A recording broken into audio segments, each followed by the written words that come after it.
अस्सलाम वालेकुम, मैं हूं हबीब अकरम और आप देख रहे हैं प्रोग्राम नुक्ता नज़र। मुजीबुर रहमान शामी साहब हमारे साथ मौजूद हैं और हस्ब मामूल सबसे पहले एक नज़र उन मौज़ूआत पर जो आज शामी साहब के साथ डिस्कस होने जा रहे हैं।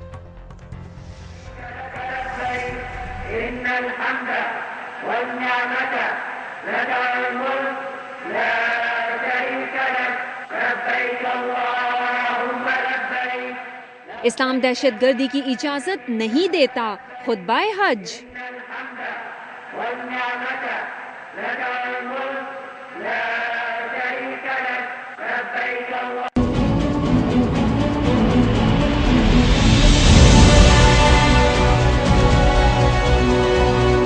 मौलाना फजलुर रहमान और हामिद करजई के राज़ो नियाज।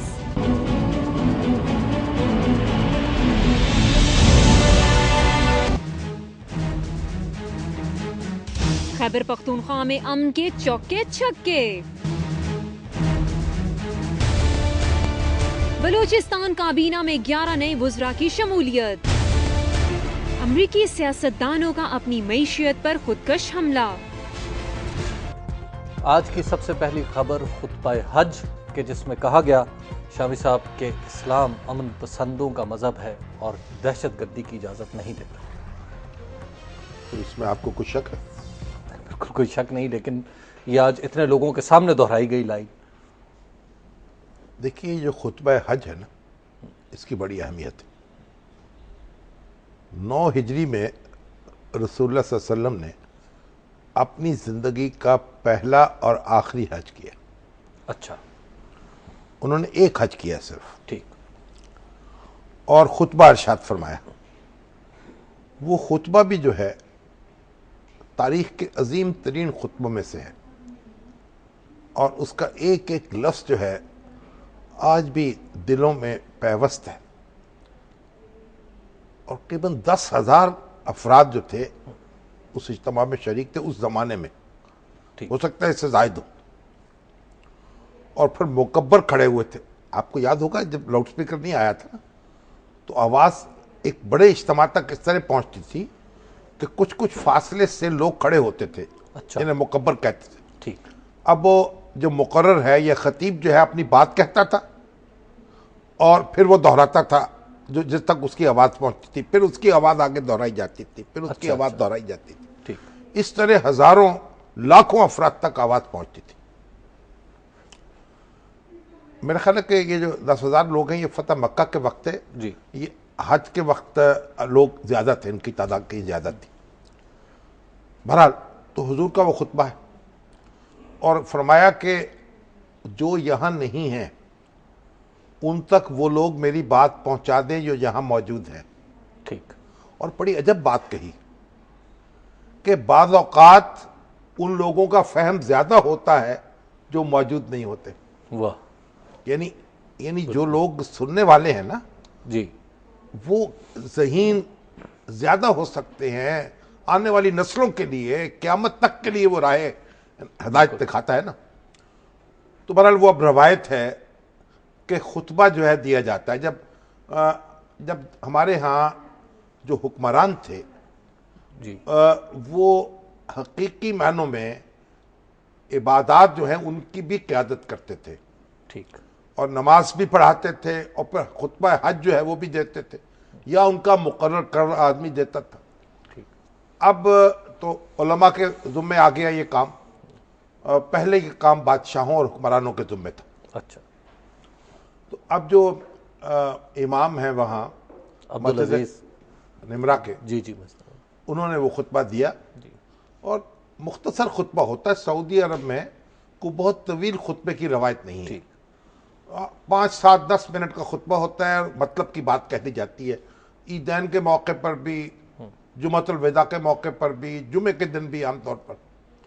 तो उन्होंने आज जो ज़रूरत है जिस बात की कहा कि जो दहशत गर्दी है इसकी इस्लाम में कोई गुंजाइश नहीं है और इंतहा पसंदी की गुंजाइश नहीं है और इसको उन्होंने कंडेम किया है। और आज आलम इस्लाम जो है उसको एक बहुत बड़ा ख़तरा है ज़ेरे ज़मीन चलने वाली तहरीकों से और ऐसे लोग जो हैं जो बात बात पर गोली चलाते हैं और उसको अल्लाह और उसके रसूल का हुक्म करार देते हैं। अपनी जो नफसानी ख्वाहिशात जो हैं या अपनी एक नफ्सियाती आसूदगी जो है उसको, उसके लिए अल्लाह और उसके रसूल का नाम इस्तेमाल करते हैं, तो यकीनन ये लोग जो हैं इस वक्त इनका वजूद जो है वो खतरे से कम नहीं है। तो गोया आज की स्टेटमेंट को हम उम्मत मुस्लिमा की तरफ से स्टेटमेंट समझ। हाँ, उम्मत मुसलमान की तरफ से उनके ज़मीर की स्टेटमेंट है जो खतीब साहब ने कहा है, उनके आप मुसलमानान आलम के ज़मीर की स्टेटमेंट है। और एक बात मैं आपसे ये भी अर्ज करूं कि हज जो है, इन्हीं हमारे यहाँ के जो आइम्मा हैं, इमाम अबू हनीफा और इमाम अहमद बिन हम्बल, इस बात पर शिद्दत से इसरार करते हैं कि हज के दौरान मक्का के रहने वाले मेहमानों से किसी किस्म का कोई किराया वसूल नहीं कर सकते। अच्छा।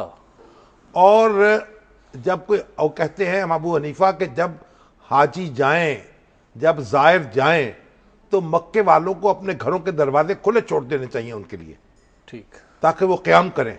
अब तो माशाल्लाह 5 स्टार होटल, 7 स्टार होटल और लाखों रुपए खर्च होते हैं लोगों के, और वहाँ वो क़याम करते हैं और दर्जा बदर्जा क़याम करते हैं। जिस पास कम सरमाया है वो बेचारा वहाँ भी कुछ दूर फासले पर रहता है, जिनके पास वसाइल ज़्यादा हैं वो हरम के बिल्कुल साथ रहते हैं। सरकारी एहतमाम में वो बिल्डिंगें बनती हैं और बड़े बड़े होटल्स बनते हैं, जबकि हमारी शरीयत जो है, ना अबू हनीफा इसकी इजाज़त देते हैं, ना इमाम अहमद बिन हम्बल इसकी इजाज़त देते हैं। और सऊदी अरब में जो हमारे उलमा हैं उनकी बड़ी तादाद अपनी निस्बत जोड़ती है इमाम हम्बल से और उनकी पैरोकार कहलाती है। वो कहते हैं ये इतने सख्त अल्फाज इस्तेमाल किए हैं किराया लेने के लिए हाजी से अमारत का, कि मैं यहां अगर दोहराऊं तो उस पर हंगामा हो जाए, मैं वो अल्फाज दोहरा नहीं सकता। अच्छा। उस आमदनी को किस आमदनी से तशबीह दी है। ठीक। और अब आप देखिए कि हमारा दौर हम कहां तक पहुंचे हैं कि किस तरीके से हज जो है वो कमाई का जरिया बन गया है। एक इकोनॉमिक एक्टिविटी भी तो है। इकोनॉमिक एक्टिविटी अपनी जगह है, हाजी जो है वो ही असामी बन गया है। ठीक। उससे पैसा वसूल होता है। इमारतें बननी चाहिए, उनके दरवाजे खुले होने चाहिए, वहां फर्स्ट कम फर्स्ट सर्व की बुनियाद पर लोगों को अलॉटमेंट होनी चाहिए। वो आए या कूड़ा डाल दे, जहां जिसको जगह मिले वही रह जाए।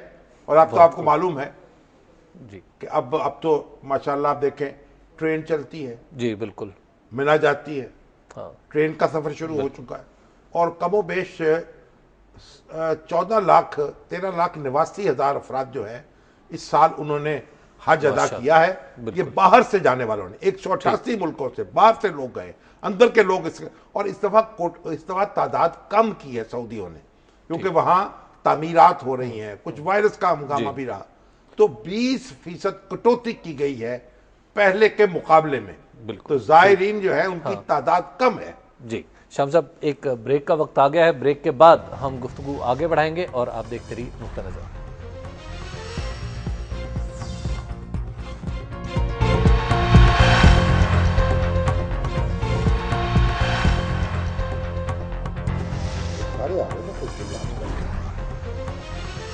नुक्ता नज़र में एक बार फिर खुशामदेद और अगली खबर है मौलाना फजलुर रहमान के हवाले से।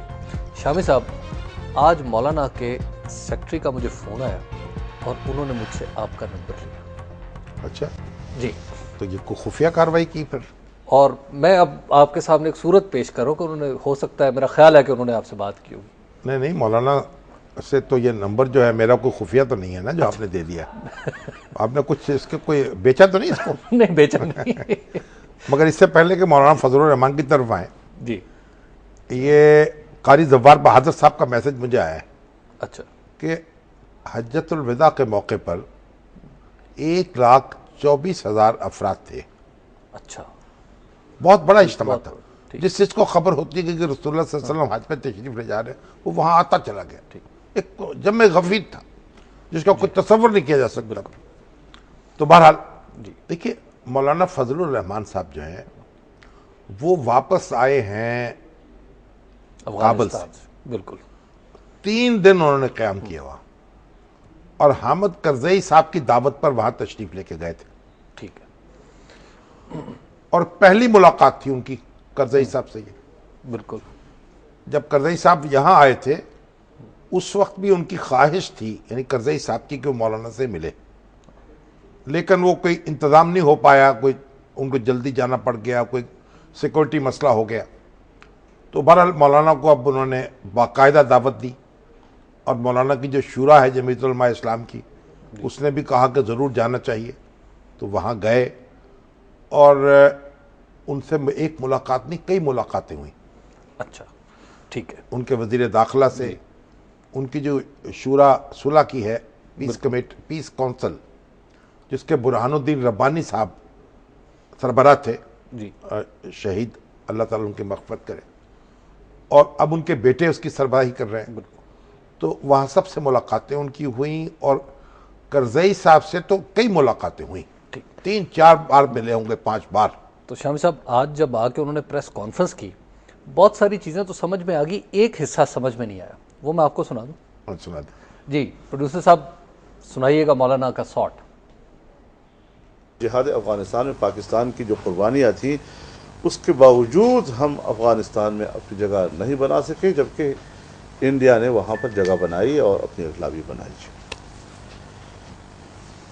इस हवाले से हमने इस मौजू पे बात की है। मैं आपको इतना तो तफसीलात तो मैंने पहले भी अर्ज़ किया कि मैं शायद आपके सामने अर्ज़ न कर सकूं, लेकिन गुज़श्ता 8 सालों में पाकिस्तान की सफारतकारी वो कुछ हासिल नहीं कर सकी है जो कुछ पाकिस्तान के लिए, पाकिस्तान के मफाद के लिए हम 3 दिन काबुल में रहकर हासिल कर चुके। जी शामी साहब, पाकिस्तान की सफारतकारी जो हासिल नहीं कर सकी। देखिए, एक तो जो कैदी हैं ना वहाँ जी, पाकिस्तान से ताल्लुक़ रखने वाले, ठीक है, अफ़गानिस्तान की जेलों में, उन्होंने वो सब रहा करने का ऐलान किया कि मौलाना की आमद की खुशी में जेलों के दरवाजे खोल दिए गए हैं। अब कितने कैदी हैं वो, ये तो गिनती नहीं हो सकी, सैकड़ों हज़ारों में होंगे। बिल्कुल, पाकिस्तान में भी माशाल्लाह जोश जहाद से भरे हुए लोग जाते हैं वहाँ, तो वो सब उन्होंने रहा करने का ऐलान किया। दूसरी बात यह है कि मौलाना के रिश्ते नाते हैं तालिबान से भी और करजई साहब से, यानी एक ताल्लुक़ है। अब करजई साहब ये कहते हैं, उनको शिकवा है कि अमेरिका तालिबान से बातचीत कर रहा है, उनसे बाला बाला, ठीक, और तालिबान भी ये कहते हैं कि अमेरिका करजई से डील कर रहा है, उनसे बाला बाला। ठीक, ठीक है, ठीक। तो ये जो बदएतमादी है, दोनों फरीक जो है उनमें मौजूद है।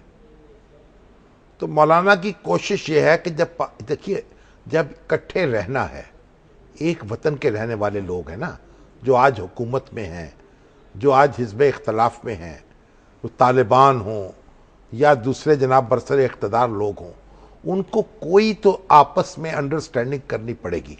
ठीक, और मौलाना ने उनसे ये बात कही कि देखिए, मैं रोल जो भी अदा कर सकता हूँ ये मुल्कों के मामलात हैं, हुकूमत पाकिस्तान की इन्वॉल्वमेंट के बग़ैर और हुकूमत पाकिस्तान की शिरकत के बग़ैर और उसकी इजाज़त के बग़ैर ये बेल जो है, इसको मुंडे चढ़ाने की कोशिश नहीं हो सकती। इसलिए अफ़गान हुकूमत को पाकिस्तान की हुकूमत के साथ मामला दुरुस्त करने होंगे। ठीक, इसी तरीके से तालिबान और उनके दरमियान भी एक दूसरे को ज़िंदा रहने का मौका देने पर इत्तफाक होना होगा, और उसके बाद ये मामला जो है हल करने की तरफ आगे बढ़ेगा। और अभी तो आपने देखा कि हमारे यहाँ तो खबरें आ रही हैं कि सबूत मिल गए हैं कि अफ़गानिस्तान की जो एजेंसी है इंटेलिजेंस की बड़ी, वो वहाँ ट्रेन करके लोगों को भेज रही है। इवन आईजी पुलिस का नाम आ रहा है, ठीक है ना, या नाम आए हैं जी। और यहाँ वहाँ भी कोई ये कम बात नहीं है, जहाँ धमाका वहाँ भी को होता है, वारदात होती है, तो वहाँ भी हर सुबह ऊपर से लेकर नीचे तक पाकिस्तान का नाम लेते हैं। बिल्कुल, ज़माने में क्या है, जब कोई फितना नया उठता है वो इशारे से बता देते हैं तुरबत मेरी तो वो भी यही करते हैं, हम भी यही करते हैं। शामी साहब, अब ये एतमाद है, जी, एक ब्रेक ले लेते हैं, एक ब्रेक का वक्त आ गया है और ब्रेक के बाद गुफ्तगू आगे बढ़ेगी। आप देखते रहिए नुक्ता नज़र।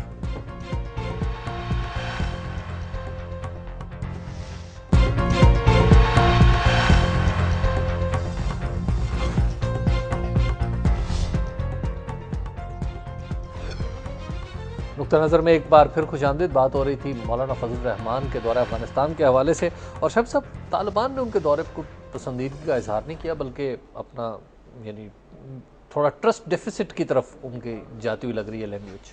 नहीं, उन्होंने कुछ नापसंदीदगी का इजहार तो किया, लेकिन जरा धीमे सुरों पे किया। तो मौलाना बाकमाल शख्सियत है, ठीक है, उनके लिए भी कुछ शीशे का इंतज़ाम कर लेंगे।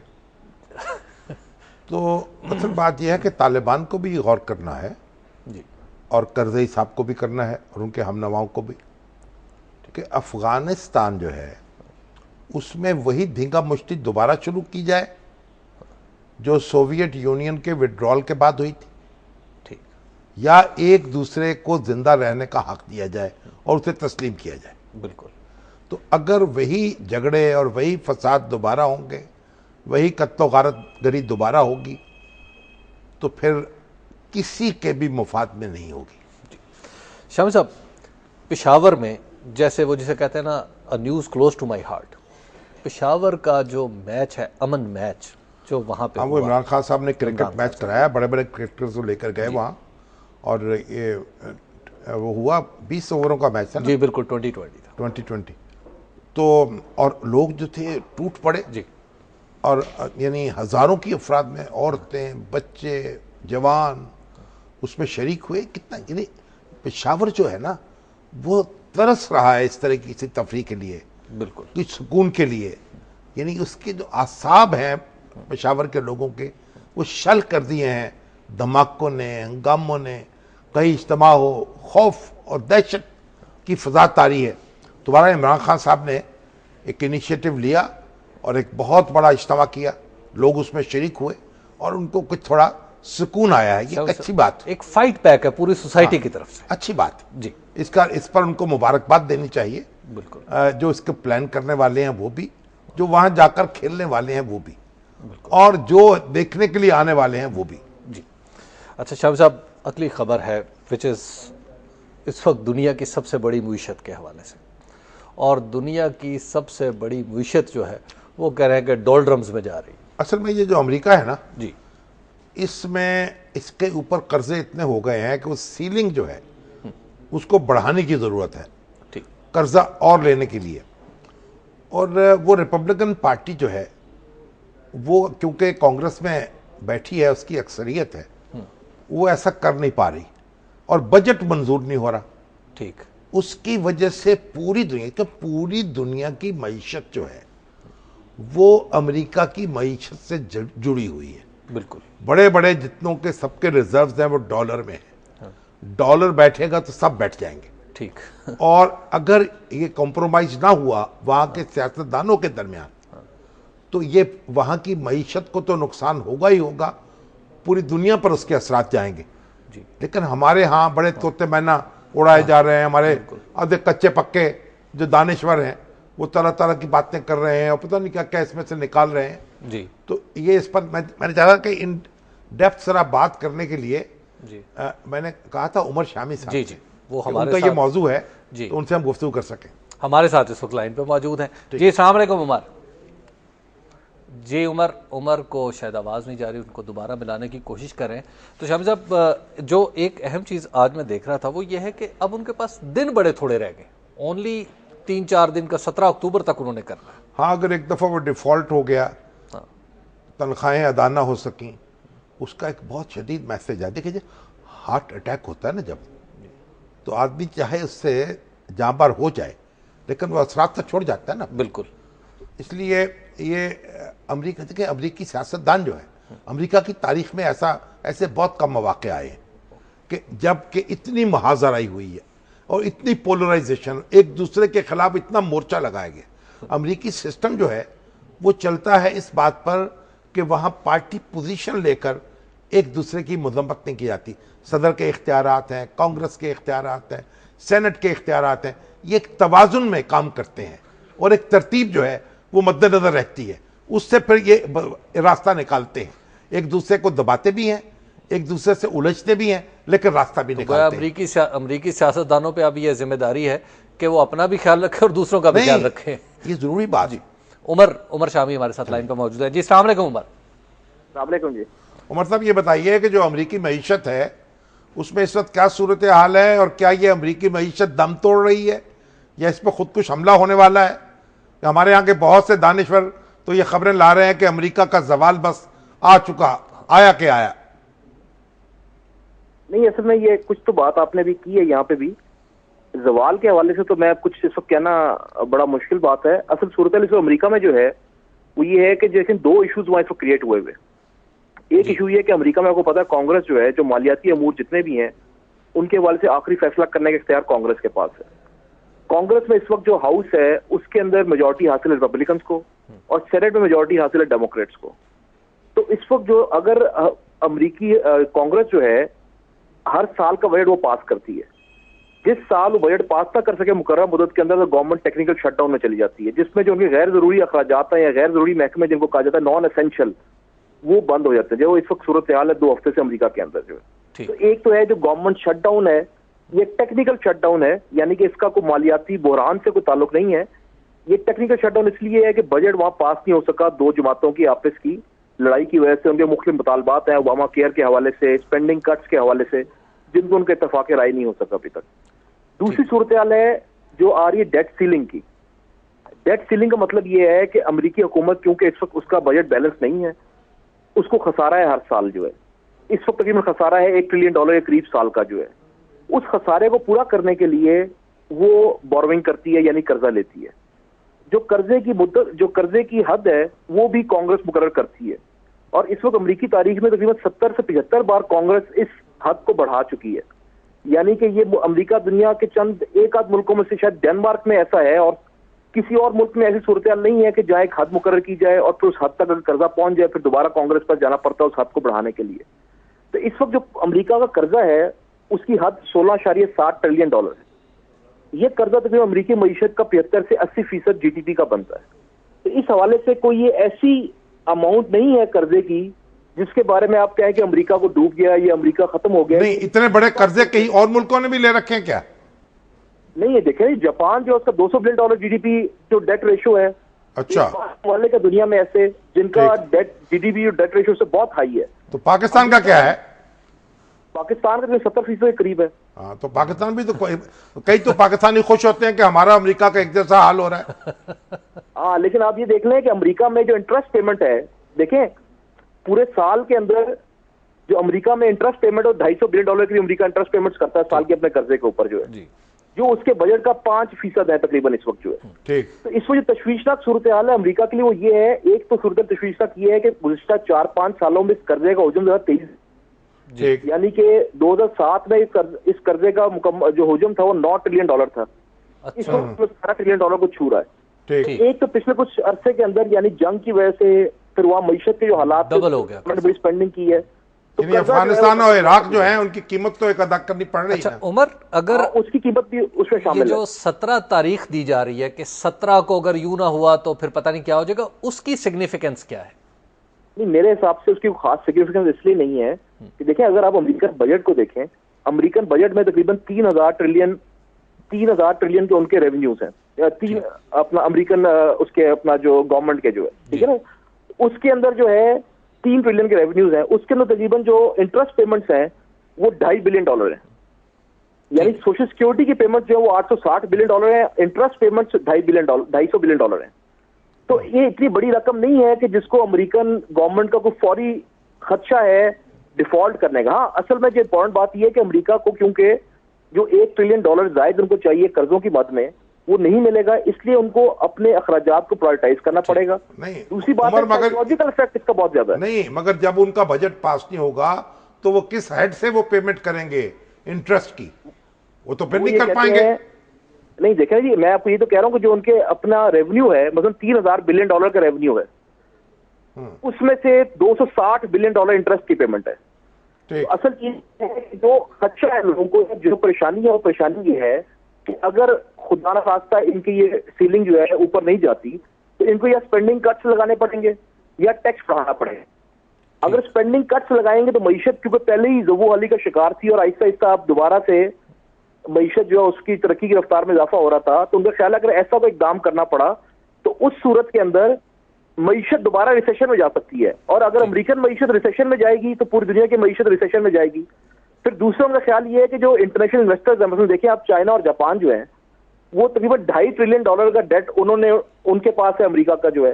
इस तरह और बेशुमार इंटरनेशनल इन्वेस्टर्स हैं। इसका मतलब यह है कि अमेरिका की ये जो इकोनॉमी है वो चाइना की जापान इकोनॉमी के साथ मुंसलिक है। अगर अमेरिकी इकोनॉमी को सेटबैक होगा तो चाइना को भी सेटबैक होगा। पूरी दुनिया की इकोनॉमी एक दूसरे से मुंसलिक इसलिए है कि आप देखें चाइना मसला एक्सपोर्ट करके अमेरिका को माल कमाता है या पैसा कमाता है, वो अमेरिका में ही दोबारा उसको इन्वेस्ट करता है। तो ट्रेजरी सिक्योरिटीज जो अमेरिका की हैं, यानी ट्रेजरी बॉन्ड्स जिनके ऊपर अमेरिका इंटरेस्ट पेमेंट करता है, उनका इंटरेस्ट रेट इस दुनिया में सबसे कम है, यानी दुनिया में सबसे सिक्योर इन्वेस्टमेंट समझी जाती है। तो अगर अमेरिका का कोई डिफॉल्ट करने का ऐसा फौरी खदशा होता, यानी ये तो टेक्निकल डिफॉल्ट है, अगर अमेरिका का कोई खदशा होता फौरन डिफॉल्ट करने का तो इंटरेस्ट रेट बहुत हाई होता।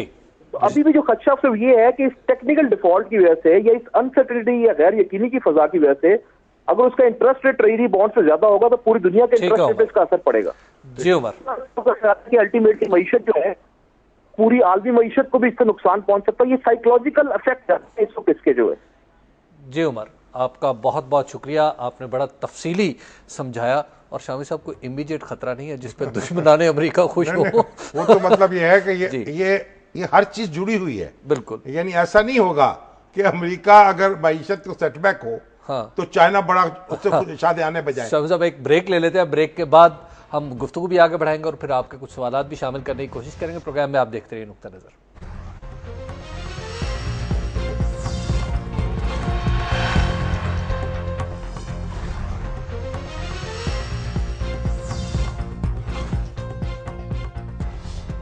नुक्ता नज़र में एक बार फिर खुशामदीद। ब्रेक पर जाने से पहले हम बात कर रहे थे अमेरिका की, और उमर शामी ने बड़ी डिटेल से बताया कि अमेरिका के दुश्मनों की जो है कोई भी दुआ ना कबूल हुई है। हम लोग हमें पता नहीं क्या हो गया जी।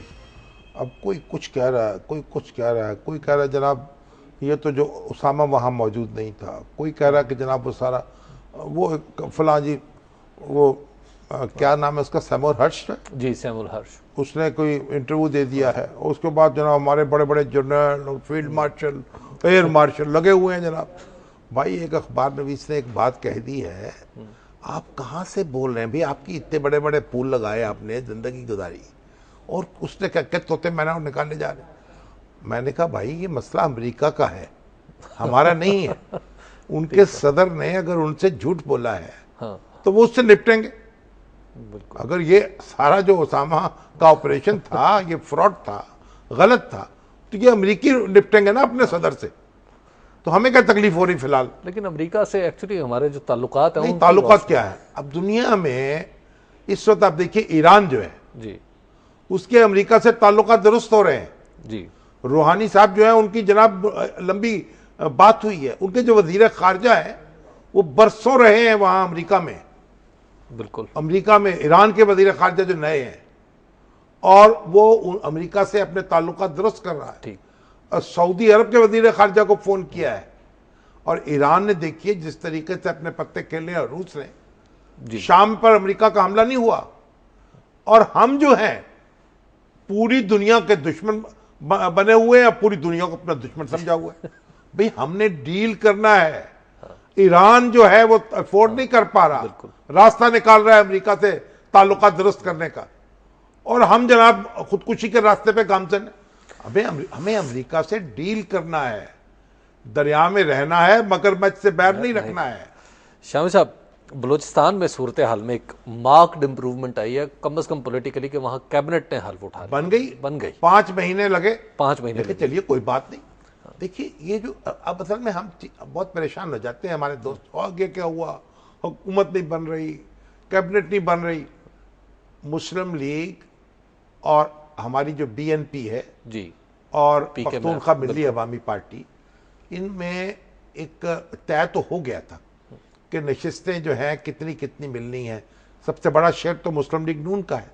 मुस्लिम लीग नून के अंदर जो तकसीम थी वो ज़रा मुश्किल हो रही थी। ठीक। तो नवाज शरीफ साहब ने बिलाखिर ये कह दिया कि आप खुद तय कर लीजिए, वगरना मैं तय कर दूंगा। अच्छा, यानी नवाज शरीफ साहब को मुदाखलत करना वही उनकी पार्टी थी ना। बिल्कुल। तो बहरहाल अब ये बन गई है हुकूमत। जो हुकूमतें हमने देखी हैं बलूचिस्तान में, उनसे बहुत अच्छी हुकूमत बनी है। लेकिन महकमों पे वे भी कह रहे हैं कि वो स्किर्मिशेस जो सरहदी जारी झड़पें रहेंगी। हैं। ये भी डेमोक्रेटिक प्रोसेस है, अच्छा, होती रहती है। ठीक। असल बात यह है कि ये परफॉर्म करें, और जो वजीर आला है वहाँ के, उनके बारे में एक बात तो तय है ना कि कोई उनकी इंटेग्रिटी पर शुबा नहीं कर रहा। बिल्कुल। ऐसा नहीं कर रहा कि उनके जेब में उन्होंने कोई उस तरह नहीं रखे हुए और कोई नकब नहीं लगा रहे वो मुल्की खजाने को, कौमी खजाने तो वही रहते हैं। हाँ। बलूचिस्तान के मसाइल से नबरदाजमा हो रहे हैं, जेन्युइन सियासी वर्कर हैं। और ये सियासी पार्टियां जो हैं वो हुकूमत चला रही हैं। मुश्किल हालात हैं, लेकिन काम करेंगे तो मुश्किलात में से रास्ते निकलेंगे। आपको हुकूमत की बनावट देख के लगता है कि ये परफॉर्म करने का पोटेंशियल रखती है? भाई जब तक देखिए इंजन जो है वो अच्छा है, ठीक है, और डब्बे जो हैं वो भी बहरहाल सर्दो गर्म चशीदा है। लेकिन भारी भी है ना। सनाउल्लाह जहरी जैसे लोग सनाउल्लाह जहरी तो पहले, सनाउल्लाह जहरी का अपना एक मर्तबा है, एक मुकाम है, उनकी अपनी अफादियत और अहमियत है। ठीक। तो इसलिए उन सबको समझना चाहिए कि मिलजुल कर इस क्राइसिस से निकालना है जी। अभी तो देखिए जलजला आ गया है, हाँ। उसका मुकाबला करना है। बिल्कुल। श्याम साहब, पता नहीं हमारे मलक रियाज साहब के पैसे पहुंच गए वहां के नहीं पहुंच गए। श्याम साहब, राशिद लाशारी साहब हैं शिकारपुर से हमारे साथ। तो आप उनके पैसों की कोई फिक्र नहीं? उनके पैसों की फिक्र है, लेकिन वो जो कॉलर्स हैं ना, हाँ। वो मुसलसल फोन किए चले जा 2 रहे हैं। लाख रुपए वो कहते हैं 2-2 लाख रुपए लोगों को मिलने वाले हैं। अच्छा, तो वो उन्होंने ऐलान तो कर दिया और गालिबन उनके मामला भी हो गए। उनका हो गया था मामला भी जी। हुकूमत उनको ताउन तो कर रही थी। कल इसकी मजीद तफसील कल मालूम तफसील करेंगे। लेंगे। जी। तो राशिद लाशारी साहब, आपसे एक दफा फिर माजरत, क्योंकि हमारे प्रोग्राम का वक्त खत्म हो गया। अच्छा जी। तो कल फिर हम आपसे मिलेंगे, अपने नाज़रीन से, और आपके सवालात लेंगे। और एक बार बार जो शिकवा आपकी तरफ से ईमेल्स के जरिए फेसबुक पे है, वो शामी साहब है इमरान खान साहब वाला, वो वाकया जो मिसिंग था, और वो सुनाना है, वो सुनाना है। तो असल में जो उस वाक़े के जी मरकजी किरदार है ना, हाँ। उनका नाम जाहिर हो नहीं रहा। लेकिन कल शायद उनको खुद ही कुछ तरस आ जाए लोगों की पर। वजह यह है कि ईमेल्स पे कल वाकया और सुनाएंगे, फेसबुक पे कुछ और भी सुनाएंगे, उनकी रूहानी जिंदगी के वाकया सुनाएंगे। तो जनाब कल आपको इंशाल्लाह ये वाकया इमरान खान साहब की, चाहे शामी साहब मुझे कितना ही टॉर्चर करें, मैंने आपको ये वाकया सुनवा के दम ले। और भी सुनाएंगे। इमरान खान साहब की रूहानी जिंदगी जो है जी, उस पर भी कुछ रोशनी डालेंगे। हमें दीजिए इजाजत, कल फिर मुलाकात होगी। अल्लाह के बाद।